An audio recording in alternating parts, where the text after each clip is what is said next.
is a Cosmic Octave original podcast. Me and Jake running down the street with a handful of comic books, kicking ass and banging chicks and drinking booze No, not and me. smoking Not weed. me. I'm married. Yeah, well, I'm married. Jake. Can't do that. Yeah. Off panel, off topic with Jake and Tyler. Welcome to a new episode of OPOW. If you can tell, I am dealing with getting over a cold that my child gave to me. Yep. First of many that I will have to deal with, but I love him. It's not his fault. He's probably the coolest thing I've ever seen in my life. As I sit here, I'll be drinking a lot of tea. I spent a lot of time with him this morning, and I got to be honest, he's probably the coolest thing in the universe. Babies are amazing because they really do make you deal with different kind of. You fuckers gave me your cold. I talked about it on the dad pod with Luke. It's just weird because it's such a complex relationship. Of you feel simultaneously insignificant, but also the most important. And I joked with Ashley about this because he's starting to learn how to roll, and he's starting to. Yeah, he turned himself completely around. And he's starting to learn how to kind of. He was grabbing onto that toy. Get himself back to sleep. No, I mean he's learning how to self-soothe and stuff, and it makes me get sad as a parent because I'm like, I like when he really needs me for everything. Because in my mind, it's like the next thing I know, he's going to be 18 and leaving me. But you know, it is what it is. I don't know. I'm kidding. I told you last. No, I get it. We talked about it last night. Yeah, I'm in no rush. I was stepkid. I was older. stepson. I was stepdad to three awesome boys, and the oldest one, I didn't understand the whole, time goes by so fast until it happened to me. You should come on the dad pod sometime, and we'll have a stepfather perspective about it because I'm someone who's had step parents. I know that in a lot of ways I was a better dad to them than their real dad, but I also know that I could never replace their real dad. I always feel bad. And I never wanted to. And I always feel bad because I was always kind of a jerk to my stepdad. And I just think it's because parental relationships are weird enough, and by the time he became my stepdad, I was already 15 or 16, so he missed all the formidable years of my personality. Yeah. But I don't know. It's well, the kids had to deal with a lot of adult I'm trauma sure people love me talking about my kid all the time. Alcoholism. So there was some truncated shit there. We'll talk about some nerdy stuff today. We'll talk about some nerdy stuff and maybe about some TV shows because it's time. And believe it or not, as bad as I sound, this is me getting better. You should have heard me an hour ago. You sounded like B. Arthur. I did. We had to stop recording Independence Slam because of my throat. So, what do you mean? We don't do that. That's Bill Crisp and Max Girth. Right. What are you talking about? He had a very similar condition. But anyway, let's talk about... Every night me and Bill Crisp make out. That's why we always have the same conditions. Let's talk about the shows that we've been watching this week. Of course, we always talk about Miss Marvel and The Boys. I'm going to be honest, and you're going to probably be the same way. I liked Miss Marvel's episode. I thought it was good. But my attention is solely on The Boys right now because this season has been just unbelievable. Yes and no. On the one hand, it's not saying Miss Marvel's bad anyway. No, absolutely not. The thing is it's just like, what was that one? Miss Marvel's gotten a short shrift the last 2 weeks because last week it was Obi-Wan finale that overshadowed it, and Herogasm on Friday. Right, and this week, I saw somewhere that Miss Marvel is the best critically received rated show on Disney Plus, but audience it's not. But among younger audiences, but among younger audiences, which is, we talked about this a little bit, the future looks bright, because among younger audiences, it's trending very well, which makes me sad for my generation, because I got to be honest, even when it's not like a super great episode, I don't think any of them have been like blown me away, but none of them have been bad. But did you see I want to go to Pakistan and go to a market. That looks neat. That looks fun. Oh, yeah, no.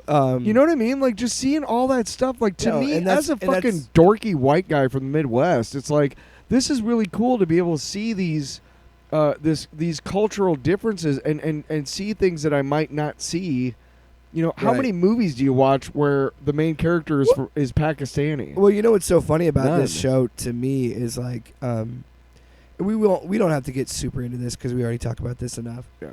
But like, the negativity that's come around this show about it being like so virtue signally and like clearly like, making the politics of what happened with in Pakistan, all this, like making it her identity being Muslim and all, like tying all these. I didn't know about the Gray Partition. Well, I looked it up. Tying It's all these pretty horrible. air quotes woke shit, It's not. It's their history. Yeah. I know, but that's what I mean. Yeah. And I'm like, these people don't understand that because of how bad our industry has been, the entertainment industry, and how we're overrepresented for white leads, female or male. Did you know about the Armenian genocide before that Moon Knight episode? Well, that's what I'm saying is what we talked about before in these other they shows. Don't teach it in schools. Is the irony of this is these characters wouldn't have to go to these links to explain their culture and their history if we would have just accepted it a long time ago. Well, also, the reason why a lot of this shit happened was because of the shitty British and other empirical, empires and stuff. It's just, yeah. They left what India it boils in a down mess. to is what I've said before. It's the paradox of, if a character's gay, they're gay. Don't make it like their personality. But at the same time, you almost have to, in the story, because you have to drive home to a mainstream audience that this person is gay, and then you lean into stereotypes, or this person's black, so That's you lean why into I those like. stereotypes. That's why I like Miss Marvel so and much. that's why I like this, because exactly that's what I'm getting to. Is we, because of all this stereotypical shit, we've had to make it tied into the story and make it a part of the character. I don't have any problems with it, but I know. But I think that there's people that complain about it that do. It's like it's because this industry has been kind of racist for many years. How many movies? I mean, have it you was watched? definitely racist at a time, and now it's. If you're watching a TV show. Imagine you're watching Miss Marvel, but the main character is a white girl. She goes to church instead of a mosque in that one scene. Okay. The wedding scene is completely literally just a wedding that you've seen in every other show. Right. That's what I'm saying. Is like that's what I'm getting to. That's why people are so mad because they're not used to it. But I like being able to see those differences. I don't either. I think it's great. You and I are I think we're called woke, but honestly, we're evolved human beings. Is really the big thing, and that's what I mean. We're critical thinkers. And I don't like to, and that's what I hate is like we're always forced to kind of talk about the politics of this show. Yeah. When in reality, this show is not even political. It's apolitical. Right. It's literally it's just showing a different culture. Teenager. Yeah. That's it.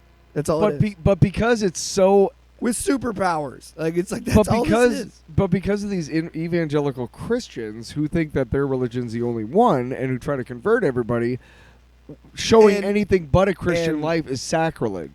But fuck you. And our country's relationship with Muslims has been terrible. Well, the reason why for 2 decades. Well, it was already bad, but it's even worse. But I don't want to talk about that anymore. Okay, I want to talk about the actual story. That's fine. So we learned more about the Jinn. In this episode because she runs. You had a really good theory about this. Well, I think that's what they're going for. Honestly, I didn't think about it. I think what they're doing is they're tying it into Shang-Chi, because if you remember in Shang-Chi, the whole thing was they were trying to merge the two realms, and it was because his mom came from this parallel universe essentially, and what I think what Miss Marvel is trying to say is that the Jinn are what was in that universe, and these are the people that stayed. Question that I just came up with: if they're the same, shouldn't they know that weird way to get home that they used to find? I'm not even saying that. I mean, maybe they're a different group of people that was on that in that same, and that's kind of what I'm thinking. I'm thinking this is going to tie to Shang-Chi in some way. I like the theory. Honestly the same idea. But the question that came up in my head kind of poked holes in it a little bit. But I like the theory because I think that's in this episode we learn that the Jinn are living in a parallel universe, and they need the bangle that she has. But if they go home, they have to take the Noor down. Yeah, and then it would merge the realms pretty much. And so again, I think that's a very similar plot to Shang-Chi, where his dad was trying to take the 10 rings to merge. Can I say one thing about this episode? What? They escaped from the raft way too easily. I mean, right? Well, yeah. All of a sudden, they just have a knife. I like this. And a guard is careless enough to let her wrap her legs around him. Honestly, I do like that she's not full blown Green Lantern, where like her constructs are just platforms and fists. Yeah. I'm excited to see where it goes because honestly, I really like this. Like, there's a really great chase sequence in this episode that was a lot of fun. Although I did have an issue with the dude that was helping the Red Dagger guy and her escape. Like, he just gets stabbed once in the back and dies. Like, you couldn't give this guy a little bit better death. Yeah, but he almost died like 3 or 4 times. I guess you can't like show him getting his throat slit or but something. That's too graphic. No, for the but show. he almost died like 3 or 4 times before that, like literally. So yeah, he was getting his ass kicked. To me, yeah, he was ramming his car into other people, and yeah, he was. So to me, like his death was. I mean, it's never satisfying when a good character dies because you're rooting for him, but it was a satisfying ending to his. I feel bad story. I feel bad for Bruno. Me too. Because she was clearly flirting with Red Dagger, and I'm like, homeboy's back in the United States. He's smart, and he worships the fucking ground he walk on. He clearly loves you. But let's make sure, okay, that we talk about that too. Hey, like they don't have to get together. I'm just joking. I'm not. No. I want to make sure because, when I was growing up, and I'm sure you too a little bit, it was always said like, if she says no, like you just got to try harder. Yeah. Which is wrong. Right. Now, Kamala Khan not going for Bruno is totally her purview. Absolutely. Just because we know that Bruno is such a great guy doesn't mean that she might. And it would be a little but no means no, Bruno. It would be but I do feel bad because he is it such would be a good cliche fit for those two to end up together, though. Yeah. But they would be so perfect together, though. I don't know. We're shipping them. Maybe Kamala just needs to be by herself. Okay? Maybe. She don't need no man. You know? You know what? That's probably I gotta true. say, Ashley said the same thing I did. I hate domino masks. They're so pointless. Who are you fucking... Somebody's... You know how easily... just because you're blocking your eyes... doesn't mean people can't see who you... Like, say what you will about that Green Lantern movie from 2011, where the best thing about it is when she said, it's you, I've seen you naked. You think I don't know who you are just because I can't see your cheekbones? Like, that's my point. I've always hated those masks. But, yeah, it's whatever. Why don't you just bitch a little more? You think domino masks are a good way to conceal your identity? Yeah, I fucking do. You know what else? I think fucking fake glasses and pretending you're a reporter is a great way to protect your identity, Don't too. you ever talk about Clark Kent. He was a good friend of Superman. Clark Kent's a bitch. He was not Superman. Clark Kent's a bitch. Whoa. Take it easy. No, overall, all of a sudden Tyler's cut in half by red-hot laser beams from somebody's eyes. Overall, I think it's good. But again, I think this is only going to be 6 episodes, right? Yeah, that was 4, right? Well, yeah. This is the same thing. It's like, Disney, stop it. You don't need to make 6-episode shows. Stranger Things, this last season, has been phenomenal. And I loved every minute of it because every episode was an hour and a half. It was a full-on movie. It was an hour and a half. The finale is 2.5 hours because it's given enough time to tell the story they want to tell. And I think... Yeah, but if you rewatched it, wouldn't you be like, there's a lot of filler here? I don't think so in the 4th. All right. Because they were in the 4th... in the entire 4-season run is what I'm saying. Yeah. From what I understand, every episode is movie length. Yeah, it is. Every episode. I think the shortest From episode... season 1 to season 4, the they're shortest episode I saw was, I think, 67 minutes. Yeah, that's what I've heard. That's what I mean. Is if you're gonna, and I think that's good. I think that's gonna set a precedent to trying to change up the streaming service and stuff again because it's been stagnant. And so I would, if you're gonna do 6 episodes, fine, but at least make them 90 minutes or 80, like 60 to 80 or 60 to 90 minutes an episode. Also, I will be fine watching that if it's a good enough story. I want to say stop because I wanted to make sure I got that out before I got sidetracked. What were you saying? If every show is like 45 minutes or whatever, that's fine. But don't give me any shit that feels like filler. If you're going to... No, I'm sorry, but... Every minute better be accounted for and better be fucking important to the story. If you're going to do what Marvel's trying to do, you have to make... I feel like you have to make 8 episodes. 8 is a good number to me. Look at The Boys. Which we're going to be talking about. I'm not sure. You know what? We'll segue into that. I'm not sure if you knew this. We'll segue into The Boys right now. But I'm not sure if you knew this, but there was a sitcom back in the day called 8 is Enough. Hey, Disney, you fucking listening? Huh? Well, no, look at The Boys. The Boys is a great example. Barry, every season is 8 episodes. Well, The Boys every season is 8 episodes, Mhm. and it works because they make the most time of each, and they are only an hour, None of it feels like filler. but it doesn't feel rushed. Whereas if it were only 6 episodes, it feels rushed. It's the same. And I said this earlier. I said the same thing about The Boys so much is like Moon Knight and all these. Loki still is pretty solid to me. WandaVision is still solid, but there's like Hawkeye was okay. I enjoyed it. Like it was a fun holiday thing, but it like a lot of these MCU shows are not on the same level as The Boys, and The Boys No. is like pushing the boundary of what they could do in the genre. Oh, yeah.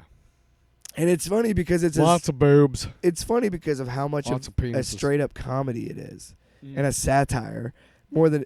But then you have the fight in episode 6 with Homelander, Soldier Boy, and Butcher. That's fucking amazing. Oh, yeah.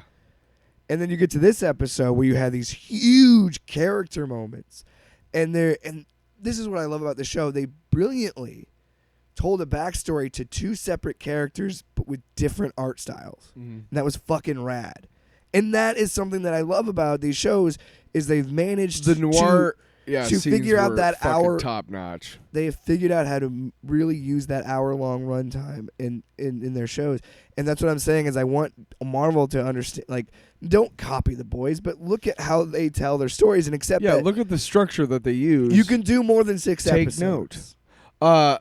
You know what's really funny is neither one of us. I think it was episode 5, but it's where they kill Crimson Countess. But they show it's her episode 5. online with Seth Rogen, Anal beads, yeah. Sir Comes a Lot, and he 1776. accidentally comes too fast. Yeah, And we get to see Seth Rogen's vinegar strokes. classic. But I thought that because I don't know. Did you know he's an executive producer? Yeah, I didn't know that. it's him. Him and Evan Goldberg, the who- guy that did yeah, they- Superbad. They've been writing movies together. They also Yeah, produce. they've been friends since like. They produced little Preacher, and then they produced this.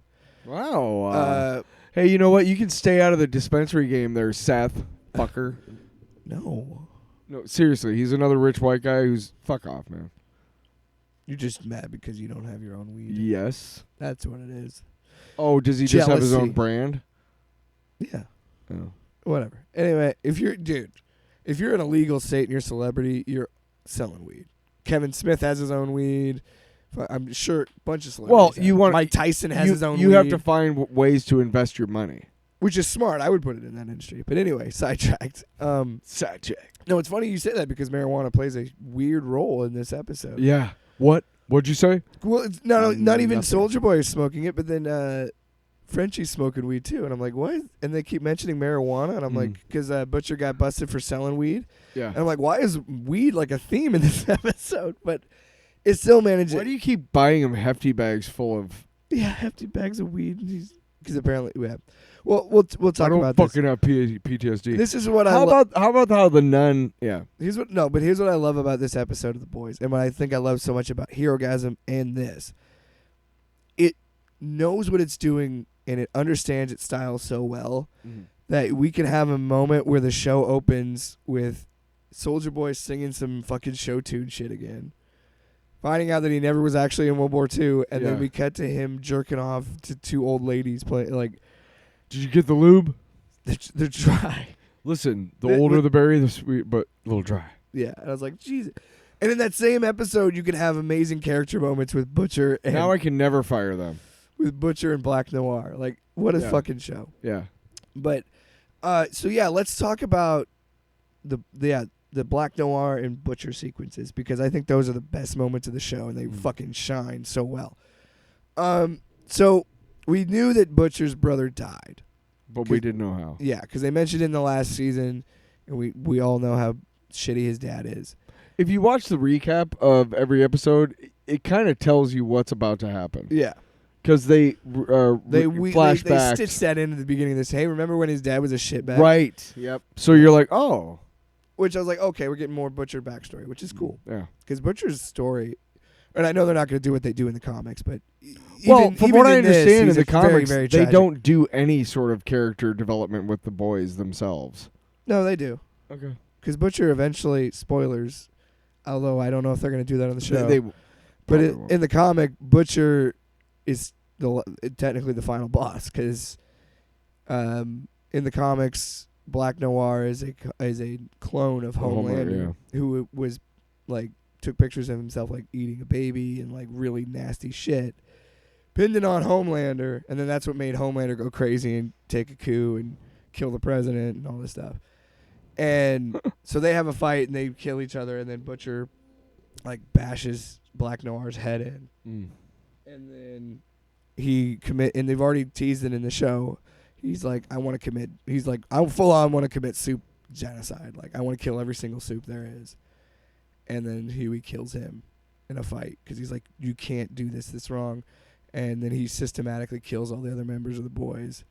So he blows up Frenchie and Kimiko, kills Mother's Milk, and then they fight with Huey and dies because he falls off this thing and like breaks his neck or whatever. And then what Huey a dick. I don't know if the show is going to go to that length. But they're clearly teasing Butcher actually always being a fucking shithead. Oh, yeah.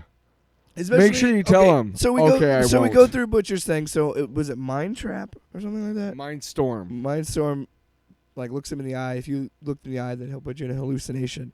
That's like this never-ending nightmare of all the shitty things you've done, and then you just... What a power. You're trapped in that, and then you die of dehydration, apparently.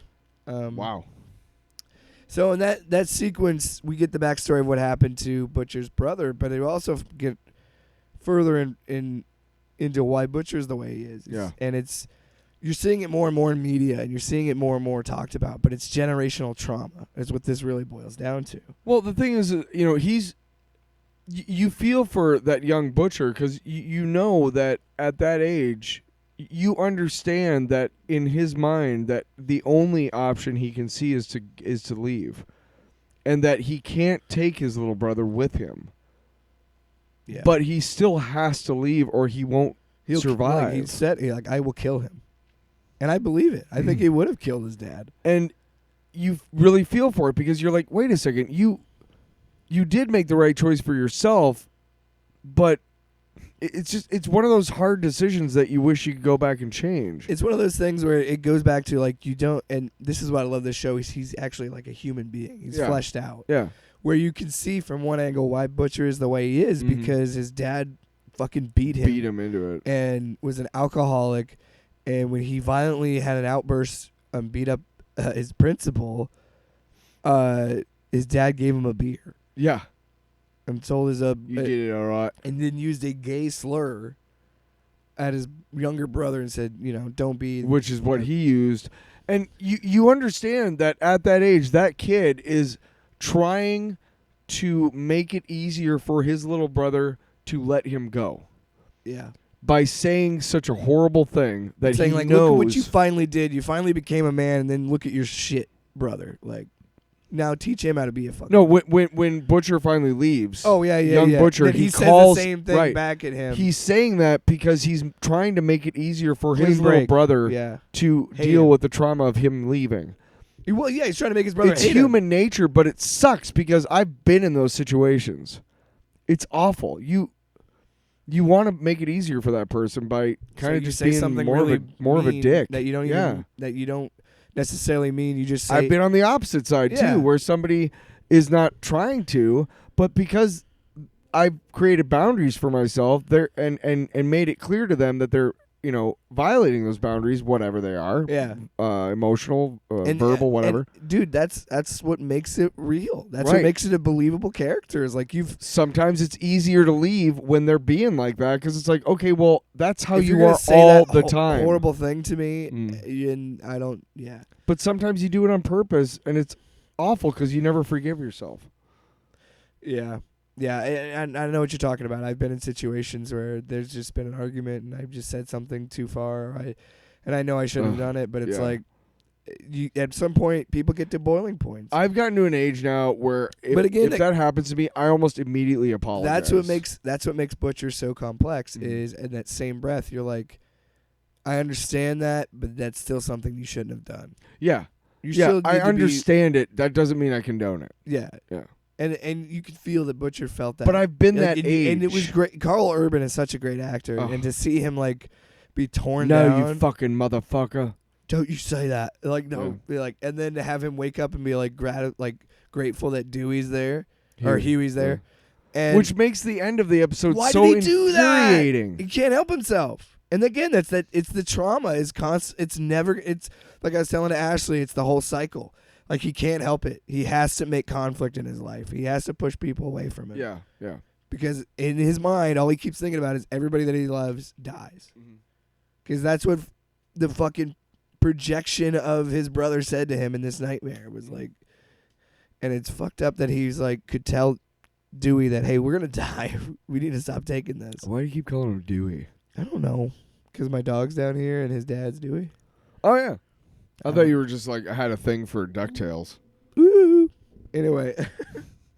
So no, that whole stuff was great. And that's what what I love about this show is you can have the really absurd moments, but then have like legitimate character growth. But then that character growth just gets diminished in the next minute because again, these are people. We haven't even talked about what we consider the best moment of the episode. Dude, the moment that I laughed the hardest was because when you after that episode, after Herogasm, where he drags Blue Hawk? Yeah, we haven't even talked about A-Train's moment. Yeah, or the D. Because when you and I talked about this, I thought they're like, I'm gonna like say that, like, okay, he was dead, and I hope they would because I was like, okay, so we have like real same. I was and I said that to Ashley, and then the funniest thing is like when he's in the hospital bed, the motions fluctuated so quickly because I'm sitting there being like, are you fucking kidding me? He's alive. Plus, he seemed to be going right back because of what Ashley was telling him about his new, like, this is what we're going to do before she tells him about the heart. Yeah, and he's like, fuck yeah. No, he's just sitting there going like, yeah, like, okay. But you can see he's getting back into it. I'm alive, right? You know. But then she's like, oh, by the way, it's Blue Hawk's heart, and I was just like, I audibly. Yeah. Went like, like, because that was a great bit. Like, his fucking face just sinks, like, because he's so into it. He's so like, yeah, I'm back. Yeah, totally. Yeah. And then he finds out it's his heart, and it's like, damn. And so now he can run again, but it's because he has that racist blood pumping through his veins.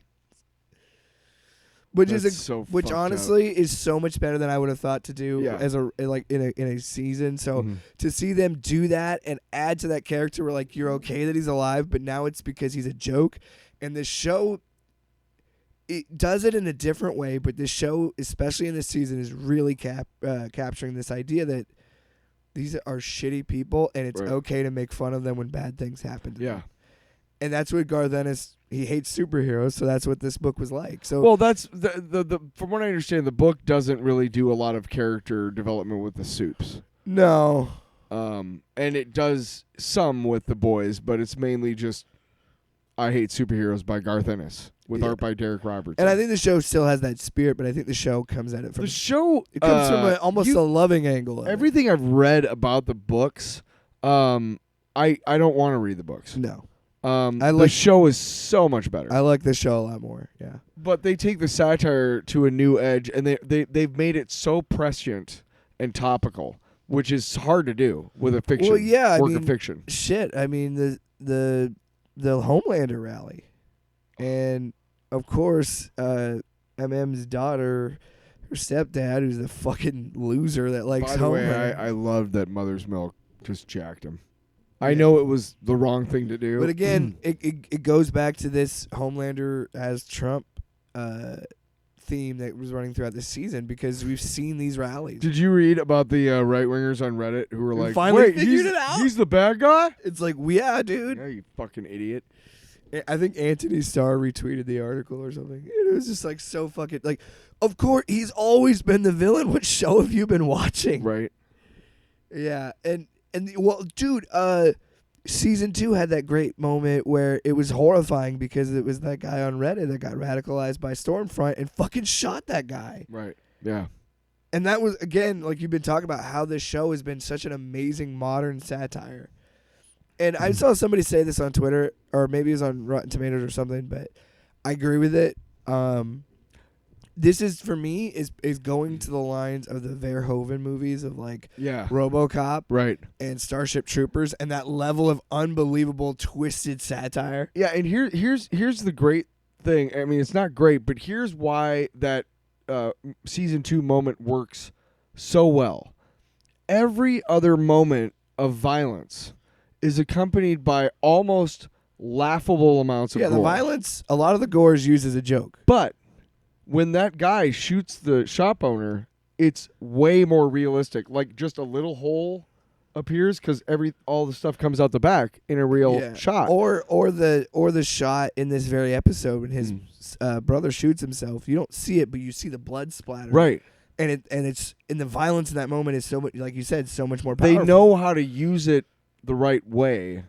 You know, like obviously watching a guy get split in half because there was a dude in his dick and he grew up because he had that's clearly a joke. The gore in that is clearly for comedy. It's satire. It's like, oh my God, Jesus Christ, It's got to go to it's a set, because But when he shoots that shop owner, it's like, oh my God, that's a real person, And again, I know it's not. That's what I love about it is it knows how to. Yeah, it knows when to go that extra extremes. mile. Yeah, it knows when to go the extra mile and when to pull back. Yeah, because if you don't go to those extremes, then you're not really replicating. I didn't realize Kripke was the showrunner for Supernatural too. Yeah, that's Jensen Ackles. But they've been talking about trying to get what's his name. Well, he called him up because he liked the show. Jensen Ackles did. No, the other guy in Supernatural. The guy that's running for president in The Boys. No, is that who that is? No, what are you talking about? The other brother in Supernatural. That actor is doing Walker or Texas. Oh, that guy. No, yeah. Walker Texas Ranger right now. But they were talking. They talked to Jensen Ackles, and he's like, "Yes, we totally want to get him to have a role on the show, but because of his schedule, it might not happen because they've worked together so well." Jensen Ackles actually called up Kripke. It was just like a fan of the show, and Please he's like, give me a part. Well, he's like, we're looking to cast a new character for season 3, and like, obviously he was like, oh, you want to do it? But the guy running for president was also, and on The Boys was also in. He's been in a lot of shit. He's been in a lot of shit though. He was also in Deadwood, I think. Yeah. He's been in a ton of shit. Anyway, and that's what I love about this show is just how realistic it is, and the fact that we saw in real time Homelander do a Trump conspiracy theory of saying that these homes for these at-risk teens are actually like human trafficking, and then to see the stepdad repeat that, so fucking it's like stupid. And I know this because I've lost so many fucking family members of this shit and people that have fallen down this rabbit hole. I've lost at least one.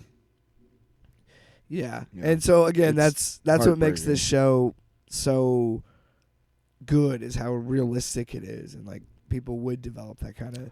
Remember when you were a kid and you mentality. realized that adults are full of shit? Yeah, that's what happens a lot with Jake and I these days.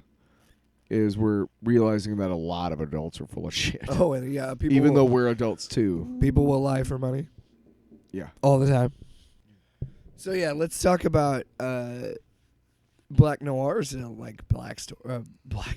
backstory, and how they did it. And again, this is what I love, is how they were, like I mentioned earlier, how they were able to do 2 character building. Yeah, essentially exposition dumps. Yeah. But they were done in such a creative way that it was fun. I really liked how at one point he got up and moved his chair to get away from the cartoon animals. So we find out that he put himself in the corner. Clearly Black Noir is really fucked up. Well, when you see what fucking Soldier Boy did to him, Jesus Christ. And so that's why it was cool to see. So now that you find out that because what I thought he was doing when he took the chip out was like he was going to go off the grid and find Soldier Boy. Right, yeah. And so I think it was great that they did or that he was running away.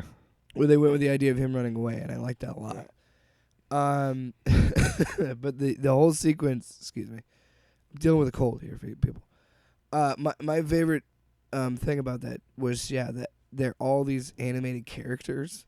So you realize just basically how... Chuck E. Cheese. Yeah. Like Looney Tunes, Chuck E. Cheese knockoff, where it's like clearly this dude is dealing with some shit. Like if he's seeing animated characters, he's like, Who Framed Roger Rabbit? Well, they've clearly been his friends since a very young age. Right, and so and then we see the moment done in this animation style where they're all different animals, and Soldier Boy's a bald eagle, and he comes in and he's late for training, and then Soldier Boy proceeds to just beat the shit out of him and like give him full on like almost like cave his skull in. Yeah. Like it's insane. And it's all the more impactful because it's a cartoon. Mm. And it's a horrifying moment, the fact but it's that it's done told in like a childish way. Yes, it makes it so much more. It hits so much harder, right? And you can see why that he is seeing these characters, and you see why, all like he like legitimately was traumatized by it. Well, if you think about it, like his trauma, that's what causes him to view those moments in his life as cartoon moments because it hurts less. Yeah. To remember those moments, if that makes sense. Yeah. Because he can kind of withdraw in himself and pretend that what happened to him is happening or did happen to somebody or something else. So it's kind of a defense mechanism too. And I also like to see that we finally, and I like that this is also how we get clarification of whose plan it was. Like, I and also, you know what? Good for them. So clearly, Soldier Boy was just a cocksucker, just an ass. Well, with also big shout out to Jensen Ackles because he's amazing. Yeah, and that's the thing is, I do feel like, in some sense, I think Soldier Boy is worse than Homelander because.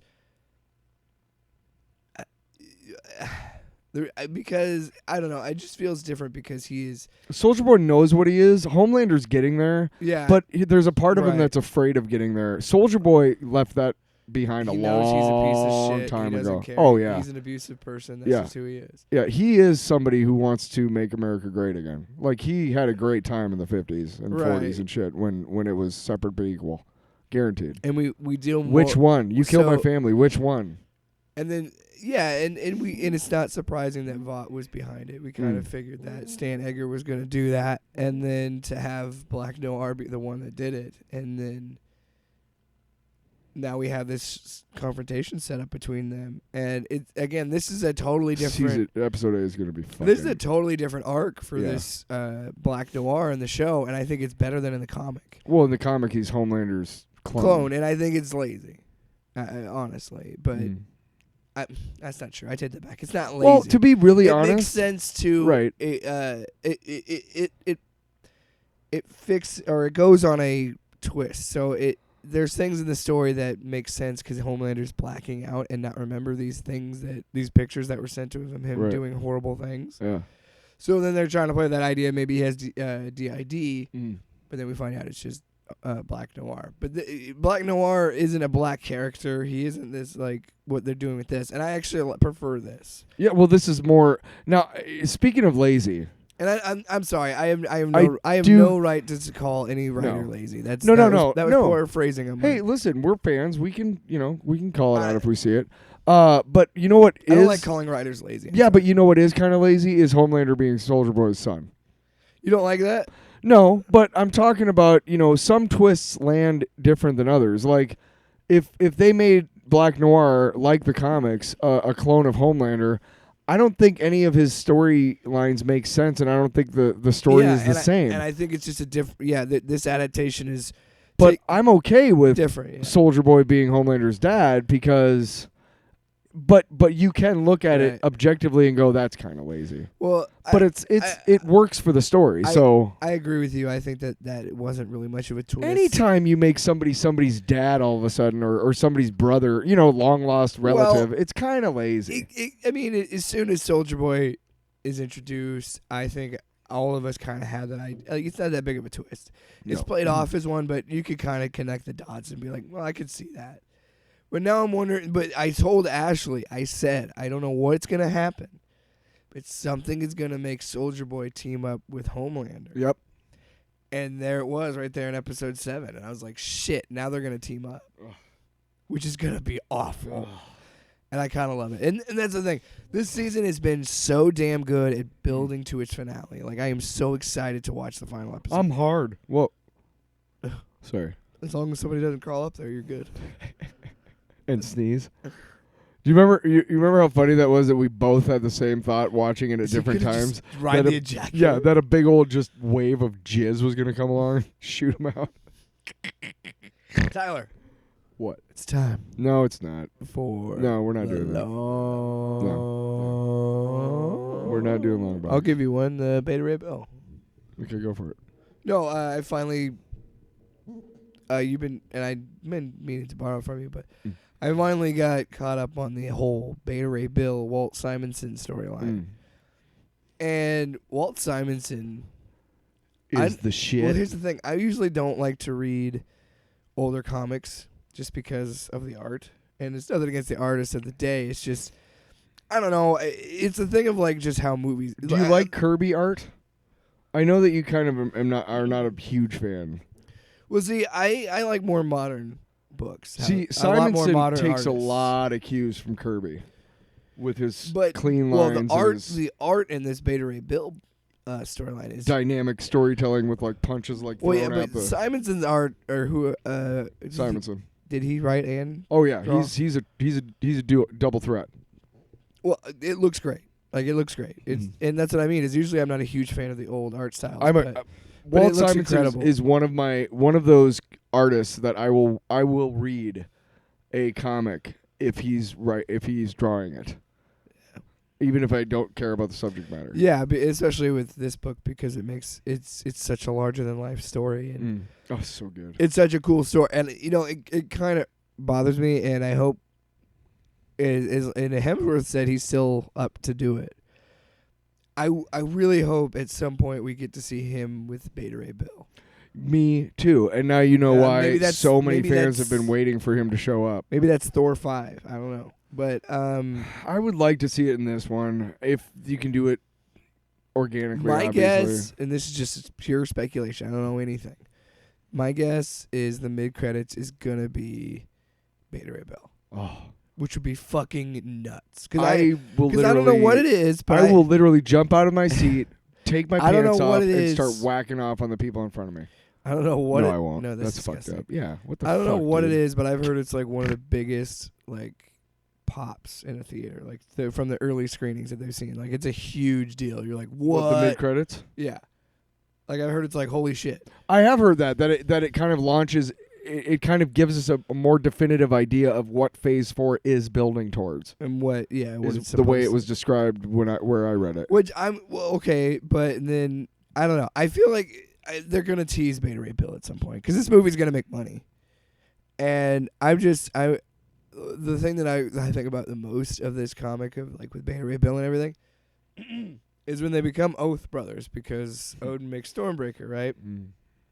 Which, by the way, that whole story could be described as Odin just being a dick. Pretty much. Could have solved that problem a long time ago. Just made him a hammer in the first place. Why did you make him fight for it? I want to see if you can kill my son first. You almost did. Oh, hold on. I was kidding. Wait. Here's a hammer. Never mind. Sorry. I didn't think you were serious. But when they clang each other's hammers together, it's amazing.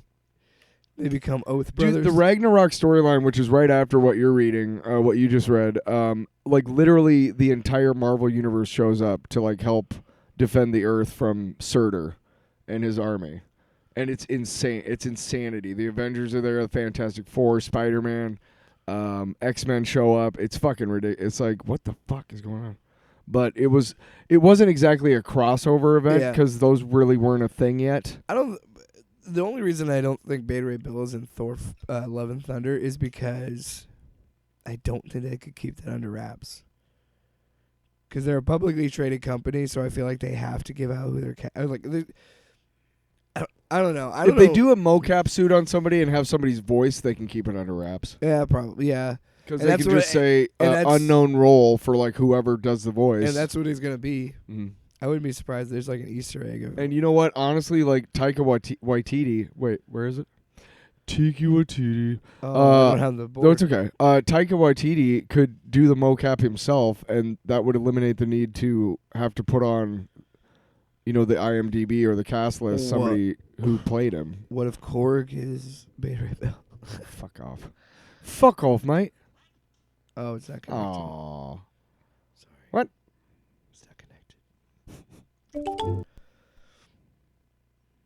There it is. Yeah. Turn up.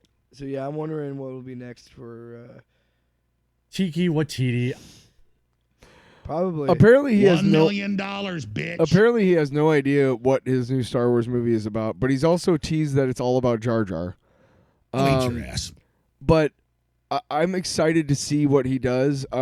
He's one of those filmmakers that he's one of the newer generation of filmmakers, kind of like Jordan Peele. Like everything that they make, I'm probably gonna see. Just because it's so, they keep knocking it out of the park every time. Yeah, you know, and until they show me, like M. Night, man, you barely had me at what was it? Glass? No, the first the one that propelled him. Oh, I see dead The people. Sixth Sense. Yeah, you barely had me at that. But then every single movie had some sort of stupid twist, and then the Robot Chicken sketch just made you just ridiculous. What a twist. What a twit. Yeah. Ashley recently watched Glass, and I watched the ending of it. How was it? And that is the most anticlimactic shit I've ever seen. I heard he dies in a fucking puddle. Yeah, he gets drowned in a puddle. Are you fucking? I was gonna go see it, and then I heard about that, and I'm like, no, fuck you. Yeah, I was like, that's it? That's your ending? You're an ass. Yeah, it sucks. Old is on HBO Max. I've heard that's good, but I don't know. I read the synopsis. I read the plot on Wikipedia to see if it was another stupid M. Night twist thing, and it totally is, dude. It's so stupid. Yes, it's so stupid. What? Don't watch it. No, I wouldn't. Anyway, don't. Well, I've been thinking about it, but I don't. You're gonna want those 2 hours of your life back. back. As we're getting ready to wrap it up, is there anything else you're watching outside of? Not really. You know, I mean, I've talked about Barry, which is over. What I'm watching right now, we talk about. I talked about Night Court a couple weeks ago.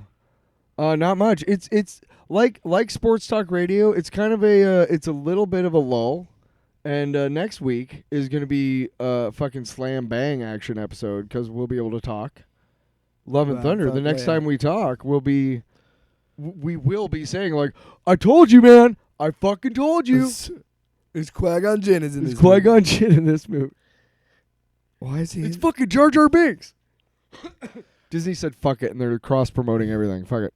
Yeah, well, that's what was the mid-credit scene. It's Qui-Gon Jinn. She's saying, "Hey, what's up, Thor?" Hey, what's up, Thor? Listen, there's a little universe over here called Star Wars. We need your help defeating the Sith. We're Oath brothers because we oath to the mouse. And they try to clang weapons, but like Qui-Gon's got a lightsaber, and no matter how badass Stormbreaker is, it just cuts in half. Yeah, as I mentioned earlier. Oh, sorry, mate. As I mentioned earlier, we just finished watching season 4 of Stranger Things, which is funny because I'm watching the finale, which is like 2.5 hours, and I'm thinking like,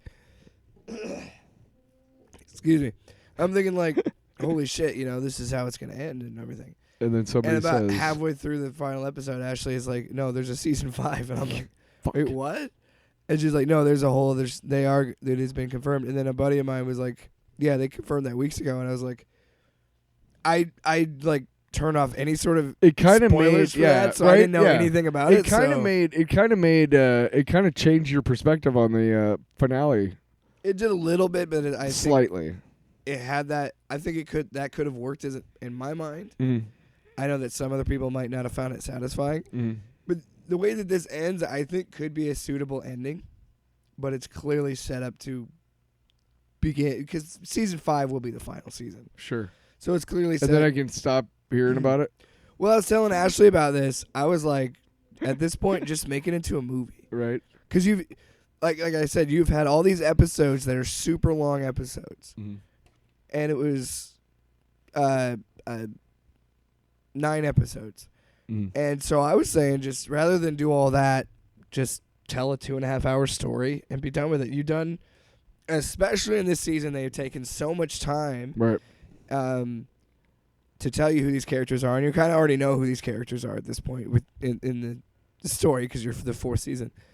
But there's really no other stone left unturned from the past. And I think to just go forward, I feel like you could wrap up this story. What about that one character like who shows up in season 1 and like never shows up again?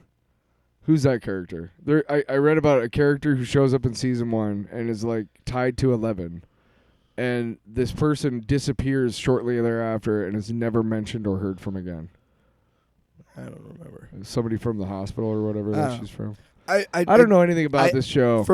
I'm just saying, if they're gonna do a final season, then just make it like Just make it a fucking trilogy. 2-hour episodes, or just like try and make. Well, maybe they're gonna, Jake. Why don't you stop being one of those toxic fans and telling creators how to create? Shit. All right, that's enough. That's enough of that shit. Anyway, yeah, that's really all I've been watching is outside of the stuff that we normally talk about, Stranger Things, and now that's over. So now I don't know what I'm gonna do with my life. Right? What? It's at least another month away before we can start drafting for fantasy football. You're right. It is kind of a lull of like shit. You know what? I should catch up on Winning Time. Is what I should. That's what you should do. That's great show to binge. You'll knock yourself silly. Is that gonna be? I don't know if I want to do that. Is that gonna be a quote for the box art on Blu-ray? Knock yourself silly. Off panel, off top. Tyler Allen, off panel, off topic. Squatch Detective. My favorite is when it's from Tyler Allen, Squatch Detective. When you get a donation and they're really terrible movies, but they still have blurbs on like the cover. Yeah. I can't think of any specific movies, but just really bad ones that are like in the $5 bin at the gas station, and the blurbs are like from like, you know, like Kathy on Twitter. From like Squatch Detective. They're like the most random website. Kathy on Twitter says it's 4 stars. From Ain't It Cool News. Anyway, that's it for this week's episode. A little bit shorter than we're used to. But but we're tired. Almost about an hour. We're tired.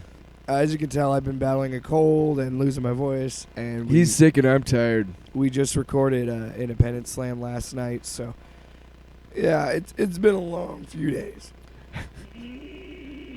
Jesus. Was that for the audience? Yeah. I put the mic out of the way.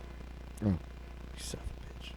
Anyway, thanks so much for listening to this episode, and if you'd like to check out OPOW, you could do that. You could. You should. We're gonna also try and put more clips of the podcast up on the YouTube. I know we've been slacking on that. Well, we've been busy. I have a family, damn it. They need me. Anyway, thanks so much for listening to another episode of Off Panel Off Topic. Tyler, what are we gonna play us out to? This? $1 million, bitch. How about this? Pizza time. How about this? Godspeed, Spider-Man. No. How about this? What? You are nothing but garbage, yeah. Nothing but garbage, Gaina. No. Nice. And that's it. Off Panel Off Topic with Jake and Tyler.